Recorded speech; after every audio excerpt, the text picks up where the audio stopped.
경북 산불 피해 위기를 함께 극복하기 위해 마련한 기획 시리즈 두 번째 순서입니다. 대형 산불로 큰 피해를 본 중소기업과 소상공인, 일부 문화유산은 법적 지원 근거가 없어 복구에 어려움을 겪고 있는데요.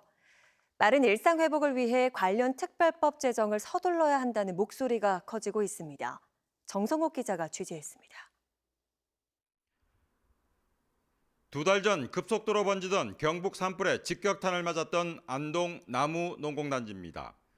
산불이 발생한 지 두 달이 지났지만 가동을 멈춘 공장들이 여전히 눈에 띄고 철거된 폐기물들은 산더미처럼 쌓여 있습니다. 전체 피해 공장 가운데 3분의 1 정도가 아직 철거 작업을 끝내지 못했습니다. 이번 산불로 경북 5개 시군에서 피해를 본 공장은 65곳에 이릅니다. 정부가 폐기물 처리 등 철거와 관련해 국비 지원을 결정했지만 관련 행정 절차 속도가 더딘 상황입니다. 일부 업체들은 자체 비용으로 철거 작업에 나섰고 기존 거래업체를 놓치지 않기 위해 다른 공장을 겨우 빌려 생산을 이어가는 곳도 있습니다. 현재 재난지원 관련 법에는 중소기업과 소상공인에 대한 지원 항목이 없어 법적 지원 근거가 없기 때문입니다.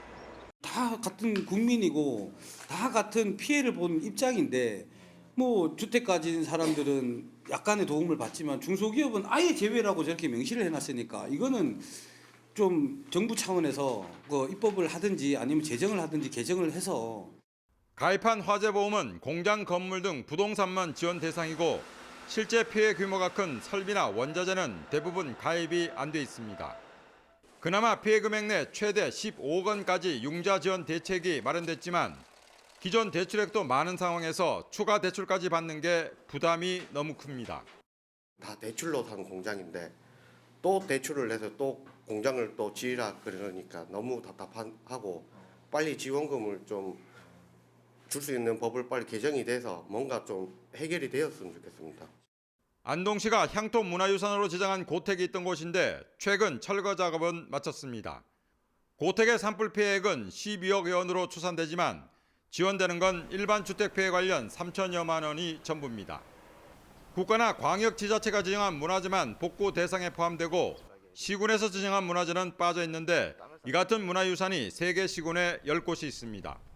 이처럼 법적 지원을 받지 못하는 중소기업과 소상공인 그리고 문화유산에 대한 지원을 위해 경상북도는 특별법 제정을 강하게 촉구하고 있습니다. 우리 후손들한테 현재보다 훨씬 살기 좋은 지역으로 물려줘야 되는 거 아니냐. 그래서 저희들이 국회 특별법도 좀 만들어 달라. 지역을 살릴 수 있는 온갖 정책을 다 하고 있습니다.